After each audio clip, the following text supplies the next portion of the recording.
Thank you, Mr Speaker. I rise tonight, sadly, to raise the health crisis that is not getting the mobilisation and focus needed. It's a shadow pandemic and an ongoing national emergency. The scourge of domestic and family violence has long simmered away in our suburbs, but the COVID-19 pandemic and the subsequent lockdowns and restrictions have led to a devastating escalation. Between financial stress, increased substance abuse, uncertainty about the future, increased financial stress, the restricted freedom of movement, the pandemic has created a perfect storm. At the recent National Press Club address, the chair of Our Watch, Natasha Stott-Despoja, raised some horrific statistics about the escalation of domestic violence during COVID-19. A survey of 15,000 Australian women found that nearly 1 in 20 of them were assaulted sexually or physically by a current or former partner between March and May. 2/3 of those women said the violence had started or escalated in that period. And reports of financial abuse are on the rise as well, with the pandemic used to justify controlling behaviours like limiting access to money or making threats about the family's economic stability. And sadly, today in Sydney, yet another woman has been killed. She had a current AVO out against her ex-partner, and he is now in police custody. Sadly, these facts are raised all too often and insufficient action results. It must change. These experiences, they're consistent all across Australia and in Warringah as well. In Warringah, I'm hearing from service providers like Community Northern Beaches that there's been an increase in inquiries and requests for informations, women asking questions like, what can I do legally? What government assistance is there if I leave? And where can I go? The issue of crisis accommodation is complicated.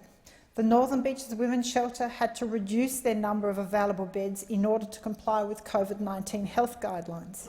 They were therefore listed as having no vacancies, so homeless referrals were directed elsewhere, often to the hotel accommodation that was temporarily provided by the state government. And while this was a welcome provision from the government, those hotel rooms did not necessarily come with the support networks that are needed for crisis accommodation in these cases. Shelter also reported an increase in the number of women on temporary visas experiencing homelessness due to domestic violence. At the Manly Warringah Women's Resource Centre, the spike came in July, when they had 67 women referred to them in just 1 month. This coincided with a dramatic rise in visits to their website. Over the 6 months, March to August, they had a 60% increase in visits to the site, with nearly 87% being new visitors. So with this documented escalation of violence during COVID-19, it was disappointing to see the National Women's Safety Council fail to take any further action in respect to family and domestic violence at their meeting on 7 August. Not only were there no measures committed to, nor any additional funds committed, the Council has also reduced their meetings to once per quarter instead of monthly.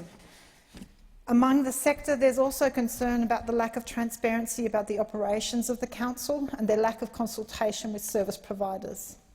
Back in March, in the immediate aftermath of the horrific murder of Hannah Clark and her 3 children, a letter was written by 67 groups providing services to women's safety sector. The letter was addressed to members of the Women's Safety Council and called for urgent and immediate changes to improve women's safety. Sadly, we did not see an increase in funding in the budget announcements, and I urge the government to commit to making domestic violence a policy priority and support the changes requested. Of course, any discussion about domestic or family violence raises challenges that men are victims to, and they are. But consistent research does show that the violence experienced by men and women is different. 95% of all victims of violence, male or female, experience it at the hands of a male. Women typically experience violence by someone they know, often over a long period of time, while men typically experience it by a stranger as a one-off event. But let's be clear, all forms of violence must be called out and prevented. We need to look at prevention. This is a social problem, and we all have a duty to be part of the solution. We must change this. I can't raise this issue without being concerned for anyone in a situation like this. So a reminder to anyone in an abusive situation or concerned about someone who might be, please reach out.